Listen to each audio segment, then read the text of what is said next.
여러분, 깜짝 놀라실 만한 이야기를 하나 들려드리겠습니다. 지난주에 제가 인천공항 이코노미 줄에서 본 남자 한 분이 계셨어요. 헌 후드티에 낡은 청바지, 발에는 샌들을 신고 계셨습니다. 허름한 배낭 하나 메고 서 계신 모습이 대학생인가 싶었는데 나중에 알고 보니 이분이 여러 회사를 소유한 억만장자였습니다. 은행 잔고가 수천억 원인데 왜 저렇게 입고 다니는 걸까요? 돈이 없어서가 아닙니다. 오히려 그게 그분들의 전략이고 생존 방식이에요. 나중에 알고 보니 이분이 여러 회사를 소유한 억만장자였습니다. 은행 잔고가 수천억 원인데 왜 저렇게 입고 다니는 걸까요? 돈이 없어서가 아닙니다. 오히려 그게 그분들의 전략이고 생존 방식이에요. 오늘 이 영상에서는 진짜 부자들이 왜 일부러 가난하게 보이려고 하는지, 그리고 이 방식이 지금 50대, 60대 되신 여러분한테 어떤 도움이 될 수 있는지 속 시원하게 말씀드리겠습니다. 여러분, 부자 하면 뭐가 떠오르십니까? 람보르기니 타고 손목에 롤렉스 차고 명품 옷 입은 모습 아니겠어요? 금목걸이에 다이아몬드 반지, 화려한 저택, 드라마나 영화에서 보던 그런 모습들 말입니다. 물론 그렇게 사는 유명인들도 있고 실제로 부자인 사람들도 있어요. 하지만 진짜 세계 최고 부자들의 실제 모습은 완전히 다릅니다. 워렌 버핏이라는 분 아십니까? 약 170조 원 재산을 가진 전설적인 투자자입니다. 그런데 이분이 어디 사시는 줄 아세요? 1950년대에 산 집에 아직도 살고 계세요. 2020년까지 2만 원짜리 낡은 폴더폰을 쓰시다가 그제서야 아이폰으로 바꾸셨습니다. 페이스북 만든 마크 저커버그는 어떻습니까? 몇 년 동안 매일 똑같은 회색 티셔츠만 입었어요. 최근에 검은색으로 바꿨지만 디자이너는 똑같습니다. 이케아 만드신 분도 억만장자셨는데 이코노미석 타고 20년 된 중고차를 몰았습니다. 돈이 없어서 그런 걸까요?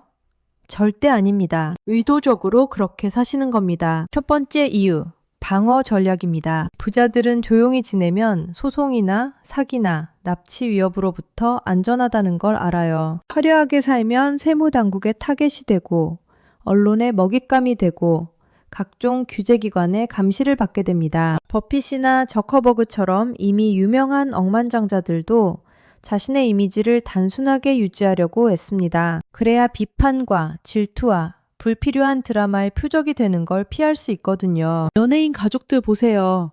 항상 화려한 부를 과시하니까 사람들이 끊임없이 그들에 대해 이야기하고 비판하잖아요. 반면에 부를 숨기고 사는 억만장자들은 평화롭게 삽니다. 여러분이 돈을 과시하면 사람들이 여러분을 지켜보기 시작합니다. 따라다니고 질문하고 여러분한테서 뭔가를 얻어내려고 하죠. 하지만 눈에 띄지 않게 어울려 지내면 돈뿐만 아니라 사생활과 자유까지 보호할 수 있는 겁니다. 두 번째로, 조용한 사치와 시끄러운 빈곤의 차이를 아셔야 합니다. 일부 부자들은 의도적으로 눈에 띄지 않게 삽니다. 화려한 차나 금목걸이나 큰 로고가 박힌 옷을 입지 않아요. 평범한 옷을 입고 일반 차를 몰고 눈에 띄지 않게 행동합니다. 이걸 스텔스 웰스, 조용한 부라고 부릅니다. 구찌나 발렌시아가처럼 로고가 큰 브랜드 대신 아마 들어보신 적도 없으신 엄청나게 비싼 브랜드를 입거든요. 로로 피아나, 브루넬로 쿠치넬리 같은 브랜드 말입니다. 최고급 명품이지만 로고가 작거나 없어서 일반인들은 알아보지 못합니다. 그게 바로 포인트예요. 대부분 사람들은 지위를 과시하기 위해 비싼 물건을 삽니다. 자신이 성공했고 중요한 사람이라는 걸 보여주고 싶어 하죠. 그래서 로고는 크고 눈에 잘 띄어야 다른 사람들이 보고 감탄할 수 있는 겁니다. 하지만 진짜 부유한 사람들은 그런 인정이 필요 없어요. 자기가 부자라는 걸 이미 알고 있고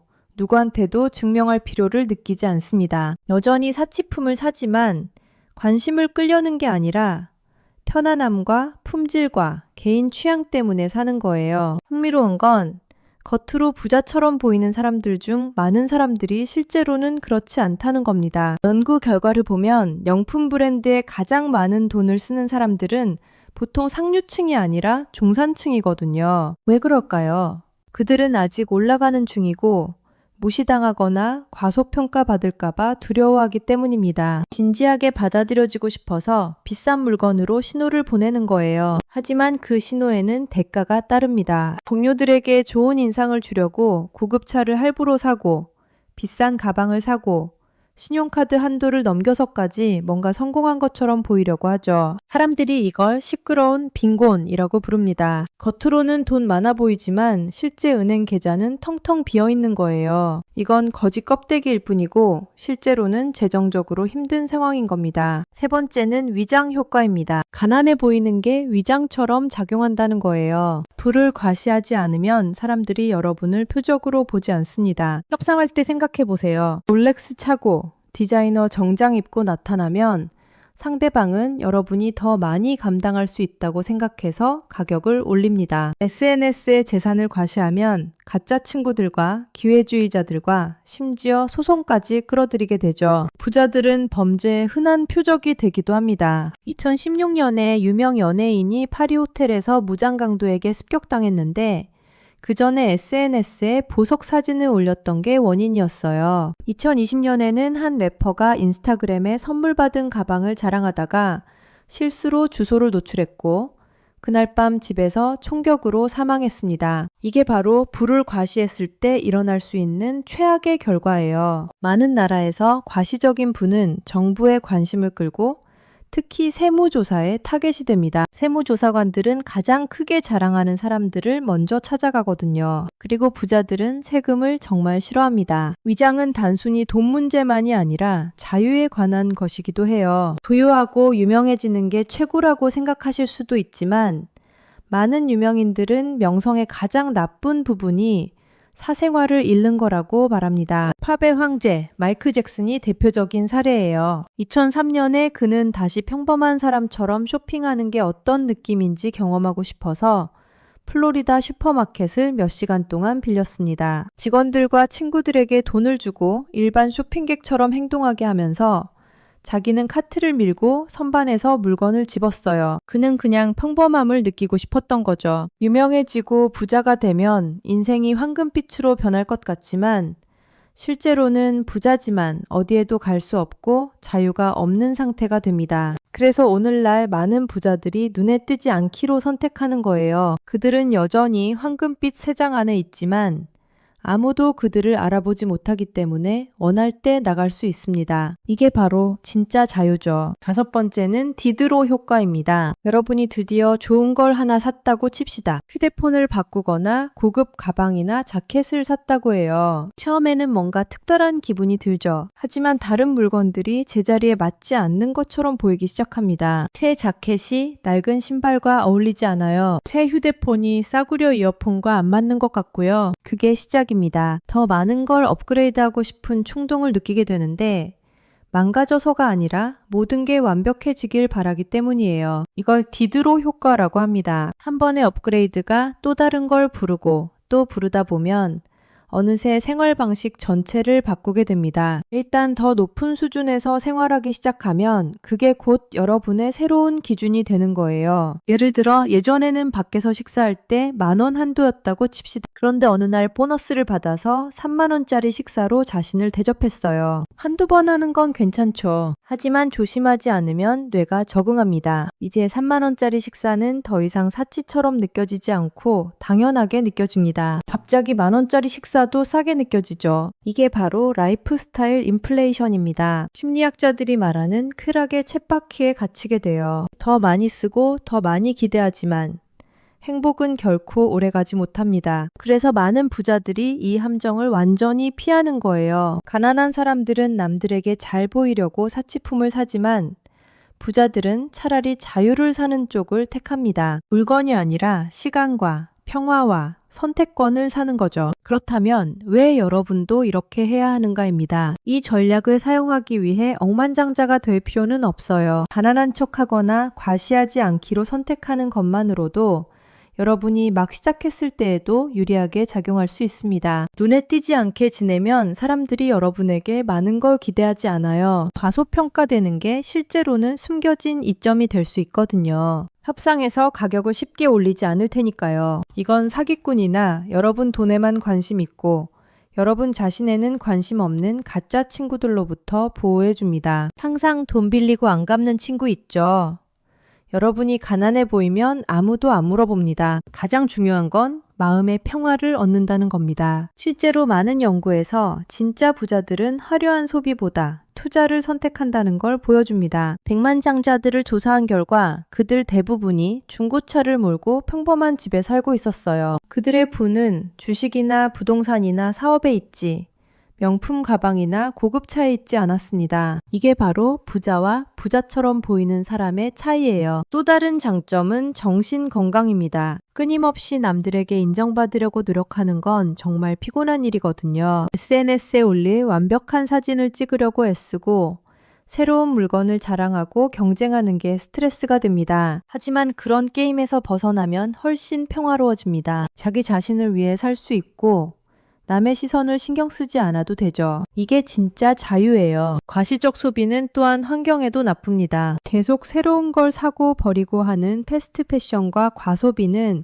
지구를 망가뜨리거든요. 간단하게 살면 환경에도 도움이 됩니다. 미니멀리즘이라는 개념도 같은 맥락이에요. 적게 소유하고 정말 필요한 것만 가지면 삶이 훨씬 가벼워집니다. 물건에 얽매이지 않고 경험과 관계에 집중할 수 있죠. 부자들이 간단하게 사는 또 다른 이유는 의사결정 피로를 줄이기 위해서입니다. 스티브 잡스가 매일 같은 옷을 입은 이유도 그거예요. 아침마다 뭘 입을지 고민하는 시간과 에너지를 절약하는 거죠. 마크 저커버그도 같은 이유로 회색 티셔츠만 입었습니다. 중요한 결정에 집중하기 위해 사소한 결정은 자동화하는 거예요. 이게 생산성을 높이는 방법입니다. 또한 간단하게 사는 건 본질에 집중하게 만듭니다. 거치레를 벗어던지면 정말 중요한 게 뭔지 보이기 시작해요. 가족, 건강, 의미 있는 일, 진짜 친구들 말이죠. 물건으로 행복을 사려고 하면 끝이 없습니다. 항상 더 새롭고 더 비싼 게 나오거든요. 하지만 경험과 관계에 투자하면 진짜 만족을 얻을 수 있어요. 연구에 따르면 물질적 구매보다 경험적 구매가 더 큰 행복을 준다고 합니다. 명품 가방 사는 것보다 여행 가거나 콘서트 보거나 친구들과 시간 보내는 게 더 기억에 남고 의미 있다는 거죠. 부자들도 이걸 알고 있어요. 그래서 그들은 물건보다 경험에 투자합니다. 다만 그걸 SNS에 자랑하지 않을 뿐이죠. 조용히 즐기고 추억으로 간직합니다. 자, 그럼 조용한 사치를 실천하는 구체적인 방법들을 더 알아볼까요? 첫째, 브랜드보다 품질을 선택하세요. 로고가 큰 옷보다 잘 만들어진 무지 티셔츠가 훨씬 오래 입을 수 있고 편합니다. 둘째, SNS에서 과시를 줄이세요. 매 순간을 인증하려고 하지 말고 그냥 즐기세요. 진짜 친구들은 여러분이 뭘 사는지가 아니라 여러분이 어떤 사람인지에 관심이 있습니다. 셋째, 저축과 투자를 우선순위에 두세요. 매달 수입의 일정 부분을 무조건 저축하고 투자하세요. 남은 돈으로 생활하는 습관을 들이면 자연스럽게 부가 쌓입니다. 넷째, 의미 있는 경험에 투자하세요. 물건보다 여행이나 교육이나 가족과의 시간이 더 가치 있습니다. 추억은 아무도 빼앗아갈 수 없는 진짜 자산이거든요. 다섯째, 충동 구매를 피하세요. 뭔가 사고 싶을 때 24시간 기다려보세요. 정말 필요한지 다시 생각하게 됩니다. 대부분은 그냥 일시적인 욕구일 뿐이에요. 여섯째, 중고 물건을 활용하세요. 새 것만 고집할 필요 없습니다. 중고 명품이나 중고 차도 상태만 좋으면 충분히 가치가 있어요. 똑같은 물건을 훨씬 싸게 살 수 있죠. 일곱째, 할인과 세일을 기다리세요. 급하지 않은 물건은 세일 기간을 기다렸다가 사세요. 같은 돈으로 더 많이 살 수 있고 절약한 돈은 투자에 돌릴 수 있습니다. 여덟째, 구독 서비스를 정리하세요. 안 쓰는 구독에 매달 돈이 빠져나가고 있을 수 있습니다. 정기적으로 점검하고 필요 없는 건 취소하세요. 아홉째, 집을 단순하게 유지하세요. 미니멀리즘이 인기 있는 이유가 있어요. 물건이 적으면 청소도 쉽고 관리도 쉽고 스트레스도 줄어듭니다. 열째, 진짜 필요와 원하는 것을 구분하세요. 생존에 필요크레니한 게 아니라면 한 번 더 생각해 보세요. 많은 사람들이 원하는 것을 필요로 착각합니다. 부자들의 소비 습관을 연구한 결과 재미있는 사실들이 많이 나왔습니다. 그들은 외식보다 집밥을 선호하고 새 옷보다 오래 입을 수 있는 기본 아이템을 선호하고 트렌드를 쫓기보다 자기 스타일을 고수합니다. 또한 그들은 시간을 돈으로 사는데 주저하지 않아요. 청소나 심부름 같은 일을 아웃소싱해서 자기 시간을 확보합니다. 시간이 가장 소중한 자산이라는 걸 알거든요. 부자들은 또한 건강에 투자합니다. 비싼 운동복을 사는 대신 꾸준히 운동하고 유기농 식재료를 사고 정기검진을 받아요. 건강을 잃으면 모든 걸 잃는다는 걸 알기 때문입니다. 네트워크도 중요하게 생각합니다. 부자들은 자기보다 성공한 사람들과 어울리려고 노력해요. 그들에게서 배우고 영감을 받고 기회를 얻을 수 있거든요. 평생 학습도 빼놓을 수 없습니다. 부자들은 책을 많이 읽고 새로운 기술을 배우고 자기 개발에 투자해요. 지식은 아무도 빼앗아갈 수 없는 자산입니다. 실패를 두려워하지 않는 것도 특징이에요. 부자들은 실패를 배움의 기회로 봅니다. 시도하지 않는 것보다 실패하는 게 낫다고 생각하죠. 장기적 관점을 가지는 것도 중요합니다. 단기 수익보다 장기 성장을 추구하고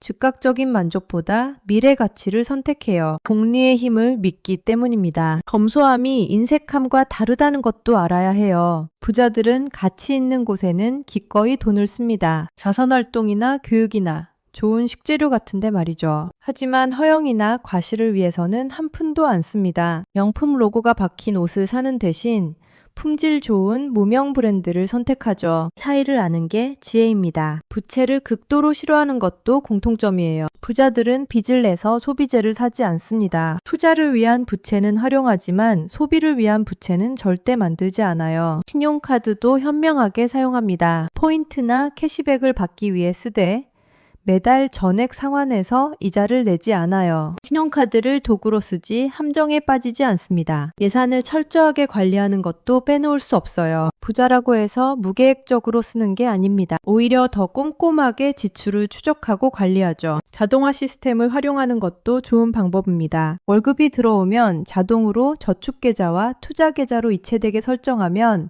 따로 신경 쓸 필요가 없어요. 목표를 구체적으로 설정하는 것도 중요합니다. 막연하게 부자가 되고 싶다가 아니라 5년 안에 1억 모으기처럼 명확한 목표를 세우세요. 그래야 계획을 세울 수 있습니다. 주변 사람들의 영향도 무시할 수 없어요. 소비를 부추기는 친구들보다 재테크에 관심 있는 친구들과 어울리면 자연스럽게 좋은 습관이 생깁니다. 비교하지 않는 것도 필수입니다. 남이 뭘 사든 신경 쓰지 마세요. 각자 상황이 다르고 우선순위가 다릅니다. 자기 길을 가면 됩니다. 감사하는 마음을 가지는 것도 도움이 돼요. 이미 가진 것에 만족하면 끝없는 소비 욕구에서 벗어날 수 있습니다. 행복은 더 많이 가지는 게 아니라 만족하는 데서 옵니다. 결국 가장 중요한 건 자기만의 가치관을 확립하는 겁니다. 남들이 뭐라고 하든 내가 중요하게 생각하는 게 뭔지 알아야 해요. 그게 명확하면 흔들리지 않습니다. 부자들의 또 다른 공통점은 돈에 대한 건강한 관계를 유지한다는 겁니다. 돈을 목적이 아니라 수단으로 봅니다. 돈 자체가 행복을 주는 게 아니라 돈으로 무엇을 할 수 있느냐가 중요하다는 걸 알아요. 그래서 돈에 집착하지 않으면서도 현명하게 관리합니다. 돈을 무시하는 것도 아니고 돈에 지배당하는 것도 아닌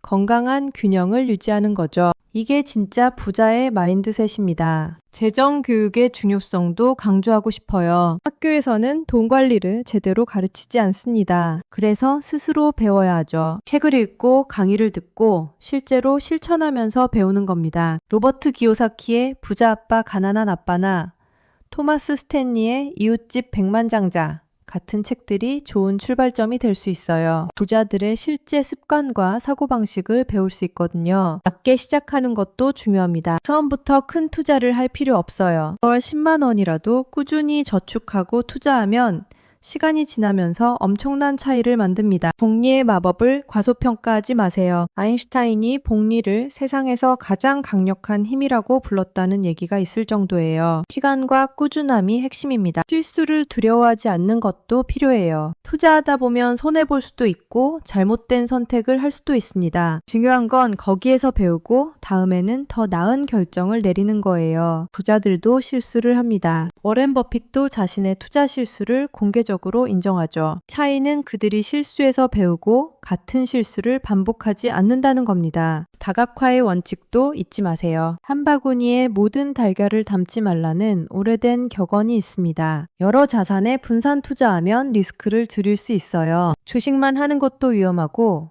부동산만 하는 것도 위험합니다. 적절히 섞어서 포트폴리오를 구성하면 한쪽이 안 좋을 때 다른 쪽이 방어해 줄 수 있죠. 인내심을 가지는 것도 필수입니다. 부자가 되는 건 단거리 달리기가 아니라 마라톤이에요. 빨리 부자가 되려는 욕심 때문에 사기를 당하거나 위험한 투자를 하는 사람들이 많습니다. 천천히 꾸준히 가는 게 결국 가장 빠른 길입니다. 토끼와 거북이 우화를 기억하세요. 거북이처럼 느리지만 꾸준한 사람이 결국 이깁니다. 멘토를 찾는 것도 큰 도움이 돼요. 이미 성공한 사람들에게서 배우면 시행착오를 줄일 수 있습니다. 직접 만나서 조언을 구하거나 책이나 강의를 통해서라도 배우세요. 자기 분야에서 성공한 멘토가 가장 좋지만 없다면 온라인 커뮤니티나 독서 모임도 좋은 대안입니다. 비슷한 목표를 가진 사람들과 교류하면 동기부여도 되고 정보도 얻을 수 있어요. 정리하자면 진짜 부자들은 조용히 삽니다. 과시하지 않고 검소하게 살면서 투자하고 성장합니다. 겉으로 보이는 것보다 실제 자산이 중요하다는 걸 알거든요. 여러분도 지금부터 시작할 수 있어요. 브랜드보다 가치를 선택하고,